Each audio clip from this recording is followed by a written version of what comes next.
మరోసారి మెడికల్ కాలేజీలపై తన అక్కసు వెళ్ళగక్కడానికి మరో భారీ కుట్రకు తెరలేపారు చంద్రబాబు నాయుడు గారు. గత సెప్టెంబర్లోనో అక్టోబర్లోనో టెండర్లు పిలిస్తే ఒక్కరంటే ఒక్కరు కూడా టెండర్లో పాల్గొనలేదు. ఏదో కిమ్స్ హాస్పిటల్ కు చెందిన వాళ్ళు పాల్గొన్నారు అని చెప్పారు. తర్వాత తెలిసింది ఏంటంటే ఎవరో డాక్టరు టెండర్ వేసాడంటే, ఒక డాక్టర్, సామాన్య డాక్టర్ టెండర్ వేయడానికి ఆస్కారమే ఉండదండి. ఏదో జరిగింది, వాళ్ళు వెనక్కి తగ్గారు. మళ్ళీ ఇప్పుడు నెల రోజుల లోపల ఈ టెండర్ సిస్టమ్ ని కాల్ఫర్ చేయాలి అని చెప్పేసి చంద్రబాబు నాయుడు గారు పిలుపునిస్తారంట. ఒకసారి ఆ వార్త వినండి, తర్వాత మనం మాట్లాడుకుందాం. మొత్తం 10 మెడికల్ కాలేజీలను పీపీపీకి ఇచ్చేయాలని ఆదేశాలు జారీ చేశారు చంద్రబాబు. ఫేజ్ 1 లో 4 కాలేజీలు, ఫేజ్ 2 లో 6 మెడికల్ కాలేజీలు పీపీపీకి అప్పగించాలని నిర్ణయించారు. గతంలో పిలిచిన టెండర్లకు ప్రైవేటు సంస్థలు స్పందించకపోవడంతో మళ్లీ ఇప్పుడు పీపీపీలో ప్రైవేటు వ్యక్తులకే అప్పగించాలని చంద్రబాబు ఆదేశించారు. పేద ప్రజలకు వైద్యం అందుబాటులో ఉండాలన్న సంకల్పంతో ఆనాడు వైఎస్ జగన్ మెడికల్ కాలేజీలను ప్రతిష్టాత్మకంగా తీసుకున్నారు. ప్రభుత్వం మెడికల్ కాలేజీలను 17 మెడికల్ కాలేజీలను నిర్మించింది. కానీ ఇప్పుడు బాబు సర్కారు వాటిని ప్రైవేటు పరం చేయాలనే నిర్ణయంపై విమర్శలు వెల్లువెత్తుతున్నాయి. మళ్ళీ టెండర్లు పిలవాలి నెల రోజుల లోపల అని చెప్పేసి మరో భారీ కుట్రకు తెరలేపారు చంద్రబాబు నాయుడు గారు. మొదటి ఫేజ్ లో 4 మెడికల్ కాలేజీలు ప్రైవేటు పరం చేస్తారంట. నెక్స్ట్ ఫేజ్ లో 6 మెడికల్ కాలేజీలు ప్రైవేటు పరం చేస్తారంట. ఇక్కడ ఆంధ్ర రాష్ట్ర ప్రజలు ప్రతి ఒక్కరూ గమనించవలసిన విషయాలు కొన్ని ఉన్నాయండి. 2 లక్షల కోట్లతో రాజధాని నిర్మిస్తాడంట.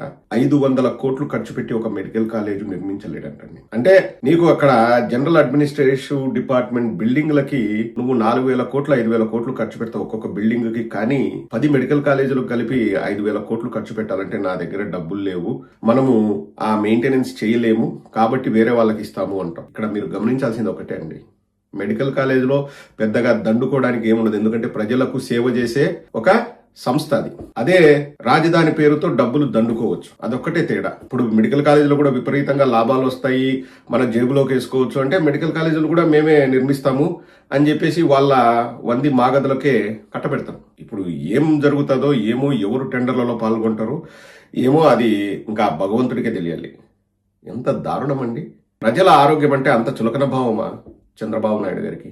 మీరేమో కార్పొరేట్ హాస్పిటల్లో వైద్యం చేయించుకుంటారు. చిన్న ఆపరేషన్ కోసమైనా మీరు హైదరాబాద్ వెళ్తారు, లేకపోతే విదేశాలకు కూడా వెళ్తారు. వెళ్ళండి, మీ దగ్గర డబ్బులున్నాయి, మీరు వెళ్తారు. సామాన్యుల పరిస్థితి ఏంటి? సామాన్యుల పరిస్థితి ఏంటి? జగన్మోహన్ రెడ్డి గారు ఉండింటే అండి, నేను రాజకీయాలు మాట్లాడట్లేదు ఇక్కడ, నేను రాజకీయాలు మాట్లాడట్లేదు, ఒక వైఎస్ఆర్ కాంగ్రెస్ పార్టీ సపోర్టర్ గా నేను మాట్లాడట్లేదు. జగన్మోహన్ రెడ్డి గారు ఈ 2 ఏళ్ళు అధికారంలో ఉండింటే మిగతా 10 మెడికల్ కాలేజీలు కూడా పూర్తయ్యేటివి, పేద ప్రజలకు అందుబాటులోకి వచ్చేటువంటి. చాలా దారుణం అండి. నేను డాక్టర్గా నేను చెప్తున్నాను కదా, సామాన్యుడు వైద్యం చేయించుకోవాలంటే ఎన్ని ఇబ్బందులు పడతాడో నాకు తెలుసండి. నాకు తెలుసు. నేను రూరల్ ఏరియా నుంచి వచ్చాను. ఒక పెద్ద హాస్పిటల్లో లేకపోతే మెడికల్ కాలేజు మాకు దగ్గరలో ఉండింటే చాలా మంచి జరిగేది. ఎంతో మంది ప్రాణాలు కోల్పోతున్నారు. నాకు తెలుసండి. మా లోకల్గా ఉన్న డాక్టర్ల దగ్గరికి వెళ్తే ఫస్ట్ ముద్రూరు నుంచి ప్రొద్దుటూరు వెళ్ళండి అంటారు. ప్రొద్దుటూరుకి వెళ్తే ఇక్కడ మా వల్ల కాదు, మీరు కర్నూలుకో హైదరాబాద్కో బెంగళూరుకో వెళ్ళండి అంటారు. ఆ మార్గ మధ్యంలో ఎంతో మంది చనిపోయారండి. మార్గ మధ్యంలో ఎంతో మంది ప్రాణాలు కోల్పోయారు తగిన వసతులు లేక.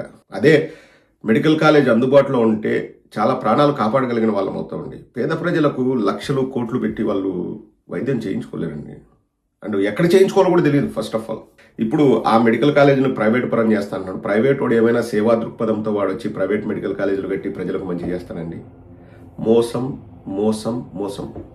మీరు భారీ కుట్ర చేస్తే మేము భారీ ఉద్యమం చేస్తాం రాష్ట్ర ప్రజల తరపున, గుర్తుపెట్టుకోండి చంద్రబాబు నాయుడు గారు. స్క్వేర్ ఫీట్ కు 14,000 ఎందుకు అని నేను నెత్తి నోరు బాదుకొని ఇప్పటికీ ఒక 100 సార్లు అడిగింటాను నా వీడియోల ద్వారా. చాలా మంది చూసింటారు, మీ మైండ్ లో కూడా ఆ ప్రశ్న ఉంటుంది.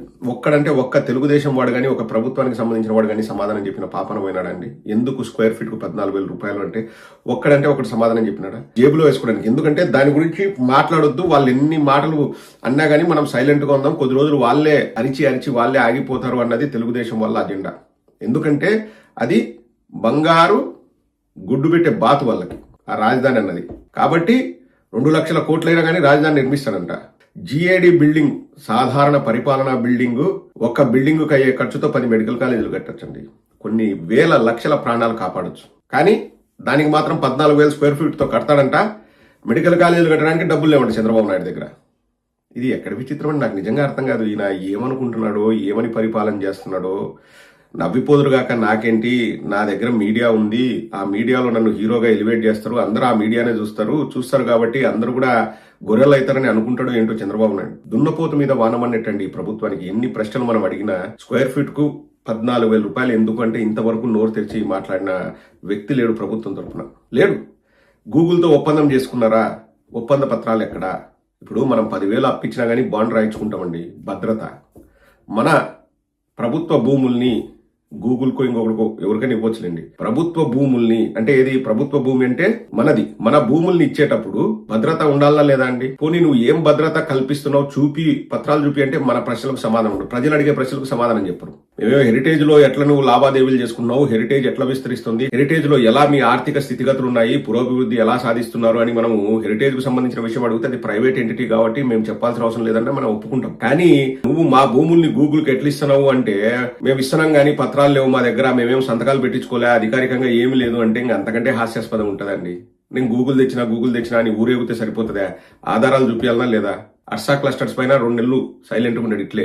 తర్వాత ప్రజల నుంచి వ్యతిరేకత వస్తే అర్సా క్లస్టర్స్ కు భూములు ఇవ్వకుండా మన ప్రభుత్వ భూముల్ని మనం చేసిన ఉద్యమం వల్ల మనం కాపాడుకోగలిగినాం. మెడికల్ కాలేజీలను కూడా ఆ రోజు మనం చేసిన ఉద్యమం వల్ల మనం కాపాడుకోగలిగినాం.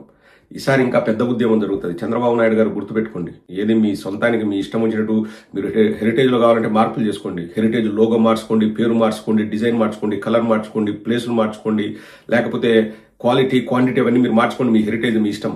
కానీ ప్రభుత్వ ఆస్తులపై మీకు హక్కు లేదు, ప్రజలకు హక్కు ఉంది. ప్రభుత్వ ఆస్తుల్ని కాలరాస్తాము, ప్రజల ఆరోగ్యాన్ని గాలి కొదిలేస్తాము అంటే తగిన మూల్యం చెల్లించుకోక తప్పదు. ఈ ప్రభుత్వానికి హెచ్చరిస్తున్నా. మరీ ముఖ్యంగా పేదల ఆరోగ్యంతో ఆడుకోకండి మీరు. దానికంటే దరిద్రం ఇంకొకటి ఉండదు. తగిన మూల్యం చెల్లించుకుంటారు, గుర్తుపెట్టుకోండి.